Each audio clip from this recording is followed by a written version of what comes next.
जय नारायण बच्चों। जैसा कि हमने पिछली क्लास में पढ़ा था, सांवले सपनों की यादों के लेखक का जीवन परिचय, साहित्यिक परिचय व उनकी भाषा शैली तथा हमने पाठ की रूपरेखा जानी थी कि इस पाठ में आपको क्या बताया गया है। यहाँ चूँकि उसी पाठ को हम आगे पढ़ा रहे हैं, अग्रेसित कर रहे हैं, तो हम फिर से एक बार रूपरेखा को जान लें, तब पाठ पर आगे बढ़ें। इस पाठ में लेखक ने प्रसिद्ध पक्षी विज्ञानी डॉक्टर सालिम अली की याद में डायरी शैली में एक संस्मरण लिखा है। इस पाठ को एक संस्मरण के रूप में लिखा है, याद के रूप में लिखा है। और इस पाठ में उन्होंने सालिम अली के व्यक्तित्व की विशेषताएं वर्णित की गई हैं कि वह कितने बड़े पक्षी प्रेमी थे, प्रकृति प्रेमी थे आदि, और कैसे एक छोटी सी घटना ने सालिम अली के जीवन को एक नई दिशा दी। और यह तो लेखक ने सालिम अली जी के व्यक्तित्व से प्रेरित होकर लिखा, लेकिन इस पाठ का जो मूल उद्देश्य है वह जान लेना अति आवश्यक है कि यह पाठ हम क्यों पढ़ रहे हैं। तो यह पाठ हम पर्यावरण के संरक्षण की महत्व को जानने के लिए पढ़ रहे हैं। अब हम आगे पढ़ते हैं पाठ के सारांश पर। चूँकि आपको लाइन बाय लाइन पढ़ने की आवश्यकता नहीं है, आप 9th में हैं, तो आपको पाठ का सार बताया गया कि इसमें पाठ में क्या प्रमुख घटनाएं घटी। सालिम अली की अंतहीन यात्रा। पाठ की शुरुआत ही होती है लेखक के कष्ट से, दुख से, जो उन्हें मिला है सालिम अली के चले जाने से, मृत्यु हो जाने से। और उन्होंने यह यात्रा कैसे दिखाई है कि सालिम अली की यह अंतिम यात्रा है, मतलब अंतिम क्षण था। और सबसे आगे सालिम अली और उनके पीछे सुनहरे परिंदों के खूबसूरत पंखों पर सपनों का एक झुंड सवार है। वह प्रकृति की खामोश वादियों में विलीन होते जा रहे हैं कि उन्होंने सालिम अली की मृत्यु को भी पक्षियों के साथ जोड़कर देखा कि सालिम अली का जो अंतिम समय है वह भी सुनहरे परिंदों की अगवानी करते हुए जो है वह विलीन होने जा रहे हैं। और कहाँ? प्रकृति की खामोश वादियों में। लोग अगर सामान्यतः हम देखें तो क्या मृत्यु को प्राप्त हो गए, लेकिन यहाँ लेखक ने क्या बताया कि यह प्रकृति की खामोश वादियों में या प्रकृति की गोद में सोने जा रहे हैं, ऐसा दिखाया। अब उन्हें कोई नहीं रोक सकता, कोई वापस नहीं लौटा सकता। यह तो निश्चित अटल सत्य है कि एक बार मृत्यु होने पर कोई वापस नहीं आता। ऐसा लगता है मानो वह कोई पक्षी हो जो मौत की गोद में जा बसे हों। लेखक को ऐसा लग रहा है। उन्होंने सालिम अली की तुलना किससे की? पक्षी से की। सालिम अली साहब का पक्षी एवं प्रकृति प्रेम। सालिम अली के अनुसार लोग पक्षियों को आदमी की नज़र से देखते हैं। इस बात से वे क्षुब्ध रहा करते थे। उनको लगता था कि अगर हमें किसी को जानना है तो हमें उसी की तरह बनना होगा। अगर हमें पक्षियों के विषय में जानना है तो हमें पक्षी की तरह सोचना होगा, पक्षी की नज़र से पक्षी को देखना होगा, तब हम उसके कष्ट को, उसकी जीवन शैली को जान पाएंगे। और व्यक्ति क्या है, मनुष्य की नज़र से उसे देखता है तो उसे सब हे दृष्टि से देखते हैं, नीची नज़र से, अरे ये तो पक्षी हैं, बस ऐसे ही। तो इससे सालिम अली को बहुत कष्ट होता था। वे कहते थे पक्षियों को आदमी की नज़र से देखना आदमी की भूल है। यह अत्यंत दुखद है कि कोई मनुष्य पक्षियों की आवाज़ का मधुर संगीत सुनकर अपने मन के रोमांच का अनुभव नहीं कर पाता। उन्होंने यह भी एक मतलब दुखद घटना की तरह बताया कि अगर व्यक्ति पक्षियों के सुंदर कलरव से अपने मन को आनंदित नहीं पाता है तो वह मनुष्य कैसा है? नीरस है। यह दुख की बात है। दूसरी ओर प्रकृति अत्यधिक रोमांचकारी है। वृंदावन में नदी का सांवला पानी अतीत को साक्षात कर देता है कि जैसे पहले माना गया था कि वृंदावन में श्री कृष्ण रहा करते थे और श्री कृष्ण का रूप जो है वो सांवला था, तो उनका प्रतिबिंब पड़ने से नदियों का पानी भी सांवला हो जाता था।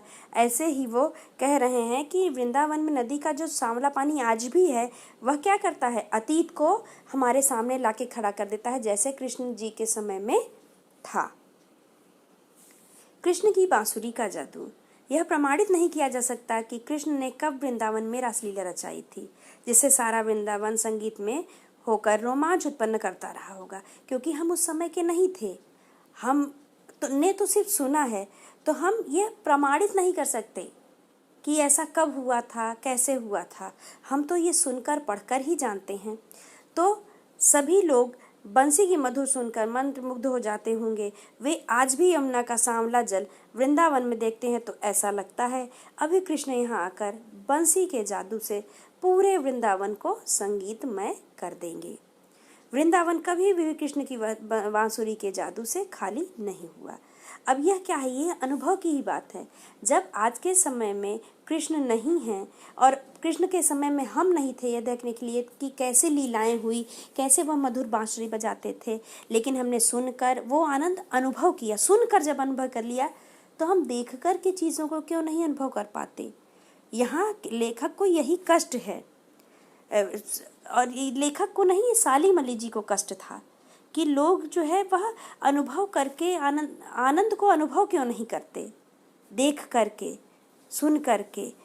जबकि जो चीज़ें हमने नहीं देखी है अपनी आँखों के आगे कभी, सिर्फ उसको कहते सुना है, उससे हम आनंद का अनुभव कर लेते हैं। और आज भी आज के वातावरण को देखकर हम उस समय की कल्पना कर लेते हैं कि कृष्ण जी ऐसा करते रहे होंगे और ऐसा होता रहा होगा, लोग उनकी माधुरी धुन पर मुग्ध हो जाते थे। तो हम चीज़ें सामने देखकर क्यों नहीं अनुभव करते। यह लेखक जो बता रहे हैं कि सालीम अली जी का एक मन का कष्ट था। सालीम अली का विशाल व्यक्तित्व। सालीम अली अपनी कमज़ोर काया के बावजूद 100 वर्ष तक जीवित रहे, लेकिन लंबी लंबी यात्राओं ने उन्हें थका दिया। यहाँ लेखक बता रहे हैं कि सालीम अली जी शरीर से तो बहुत कमज़ोर थे, लेकिन 100 वर्ष तक जीवित रहे। कैसे?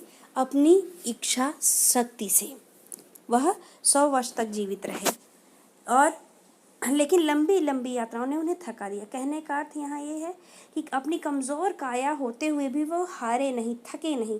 पक्षियों के विषय में उनकी इतनी उत्सुकता थी कि वह लंबी लंबी यात्राएं कर जाते थे सिर्फ पक्षियों के विषय में जानने के लिए कि क्षेत्र बदलता है तो पक्षियों का रहन सहन कैसे बदलता है या पक्षी कैसे बदल जाते हैं। और पक्षियों के विषय में, तरह तरह के पक्षियों के विषय में जानने के लिए वो बहुत दूर दूर तक यात्राएं कर जाते थे, गले में दूरबीन टांगे हुए। तो ऐसी लंबी लंबी यात्राओं ने अंत में उन्हें थका दिया। शायद कैंसर जैसे असाध्य रोग से पीड़ित होकर उनकी मौत हुई। अब चूंकि उनके बीमारी के विषय में एकदम निश्चित नहीं कहा जा सकता, लेकिन ऐसा माना जाता है कि कैंसर जैसे असाध्य रोग के कारण उनकी मृत्यु हुई थी। और परंतु अंतिम सांस तक उनकी आंखों की ज्योति पक्षियों की तलाश और सुरक्षा के प्रति समर्पित थी। अब यहाँ बताया कि अंतिम समय तो था, कमज़ोर काया थी, थकी हारी शरीर थी, लेकिन उनकी अंतिम सांस जो है उनमें भी क्या थी? पक्षियों को ढूंढने की ललक थी, पक्षियों को बारे में जानने की उत्सुकता थी और उनके पक्षियों की सुरक्षा के प्रति वो अंतिम समय तक समर्पित रहे कि कैसे पक्षियों को सुरक्षित रखा जा सके, कैसे उनके विषय में कुछ अच्छा किया जा सके। तो अपने अंतिम समय में भी उन्होंने जिस विषय में उन्हें रुचि थी उसको नहीं छोड़ा और पक्षियों के विषय में ही अंतिम समय तक सोचते रहे। उनकी आंखों पर चढ़ी दूरबीन अंतिम समय में ही उतरी थी। कहने का तात्पर्य है कि वो पक्षियों के विषय में जानने को इतने आतुर रहते थे कि हमेशा उनके गले में दूरबीन टंगी रहती थी और हमेशा कुछ नया खोजने के लिए वह तत्पर रहते थे। और यह दूरबीन कब उतरी? जब उनका अंतिम समय आया, क्योंकि वह फिर चलने फिरने में असमर्थ हो गए। उन्होंने अपनी यह दुनिया अत्यंत परिश्रम से अपने लिए बनाई थी। अब चूंकि वो इतनी लंबी लंबी यात्राएं करते थे तो परिश्रम तो माना ही जाएगा कि वो करते थे, और ऐसे परिश्रम करते हुए उन्होंने अपने लिए एक अलग ही पक्षियों की दुनिया बसा ली थी अपने आसपास। उनकी पत्नी तहमीना का भी बहुत अधिक योगदान था। निश्चित सी बात है, अगर कोई व्यक्ति अकेले कोई कार्य नहीं कर सकता, उसके लिए उसे आवश्यकता पड़ती है साथ की। तो ये साथ उनका दिया उनकी पत्नी तहमीना ने। उनके लिए प्रकृति में चारों तरफ हंसती खेलती रहस्य भरी दुनिया फैली थी। यहाँ ये बताया जा रहा है कि सालिम अली जो है की दुनिया क्या थी, प्रकृति से ही संबंधित थी, प्रकृति को ही उनके चारों ओर थी और वही उनकी दुनिया हो गई थी। और ये दुनिया कैसी थी, रहस्य भरी थी। यहाँ तरह तरह की ऐसी चीज़ें थी जिनके बारे में हम नहीं जानते और उसे जानने का प्रयास करते हैं। सालिम अली उन लोगों में से थे जो प्रकृति के अभाव में आने की अपेक्षा प्रकृति को अपने प्रभाव में लाने के कायल थे। तो ये सालिम अली के व्यक्तित्व की ये विशेषता बताई गई कि जो उनके संपर्क में आता था वह उन्हीं का कायल हो जाता था। वह प्रकृति में कमी नहीं ढूंढते थे कि प्रकृति में यह कमी है। वो क्या करते थे, वह प्रकृति को अपने अनुरूप ढाल लेते थे, अपने प्रभाव में लाते थे। वह कमी नहीं देखते थे, उसमें सारी खूबियां ढूंढते थे कि इसमें और क्या अधिक अच्छाई है। प्रधानमंत्री से मुलाकात। इस पाठ में एक घटना दिखाई गई है कि साइलेंट वैली में जो है वह रेगिस्तानी हवाएं, गरम लू जिसे कहते हैं, वो चलती थी, जिसके कारण पक्षियों के जीवन पर बहुत गहरा संकट आ रहा था और इसको लेकर और प्रकृति भी उससे बहुत ज़्यादा प्रभावित हो रही थी। तो इस घटना से बहुत क्षुब्ध थे सालिम अली और परेशान थे और इसी परेशानी में वह तत्कालीन मीन्स उस समय के प्रधानमंत्री चौधरी चरण सिंह से एक बार मिले थे। उन्होंने साइलेंट वैली को रेगिस्तानी हवाओं से सुरक्षित रखने के लिए अपनी चिंता व्यक्त की थी। प्रधानमंत्री चूंकि गांव की मिट्टी में पले बढ़े थे, इसलिए सालिम अली की पर्यावरण संबंधी बातें सुनकर वे भावुक हो उठे।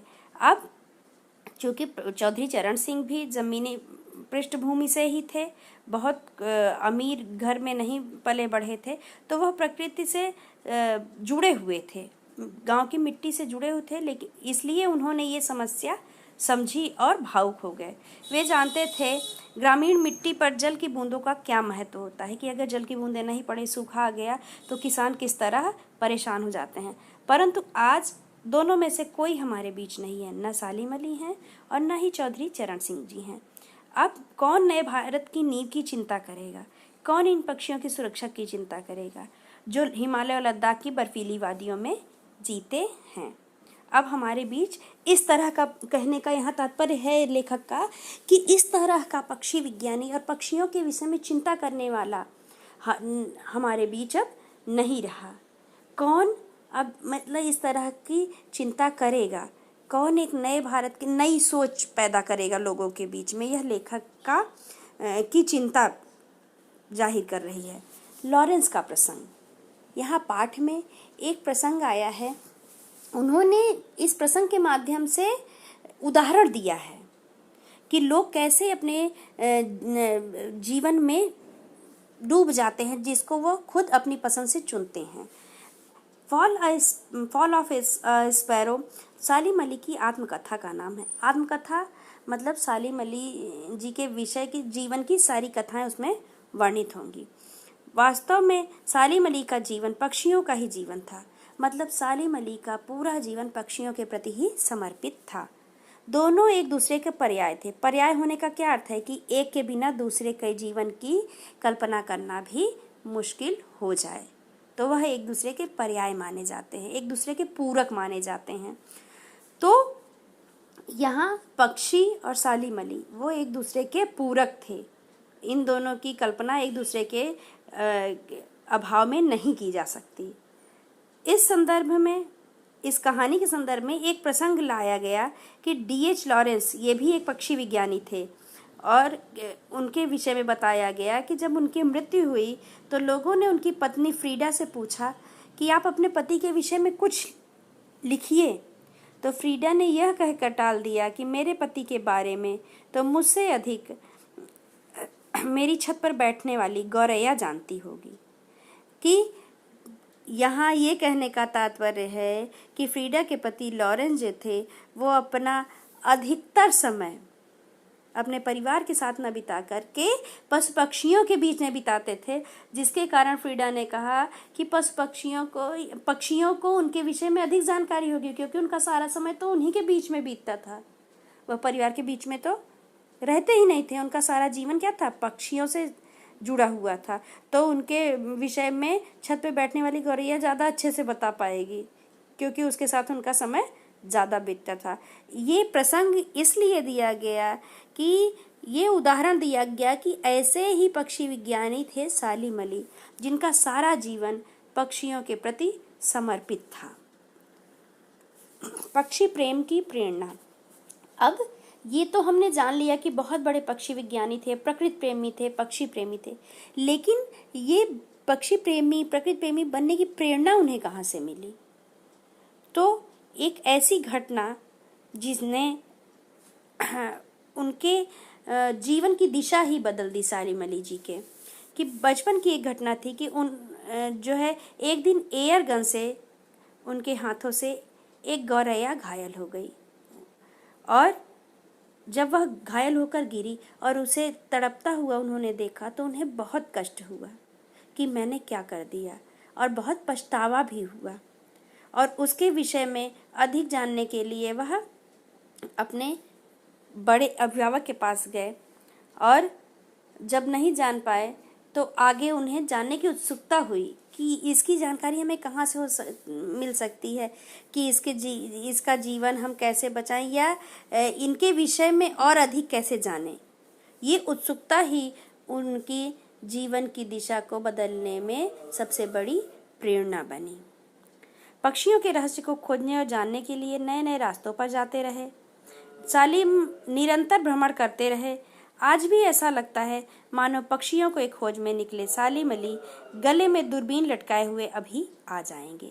लेखक ऐसा अभी भी उम्मीद करता है, अनुभव करता है कि लगता है कि ऐसे घूमते हुए सालिम अली पक्षियों की खोज में दूरबीन लटकाए हुए जो इधर उधर अभी घूमते हुए हमें नज़र आ जाएंगे, क्योंकि हमेशा उनका जीवन क्या है, पक्षियों से जुड़ा रहा। तो हम यहाँ ये देखेंगे कि जो पाठ की महत्वपूर्ण घटनाएं थीं वो आपको बता दी, और पाठ का एक सार बता दिया गया कि इस पाठ में आपको क्या बताया गया है। तो उम्मीद है कि आपको पाठ समझ में आ गया होगा।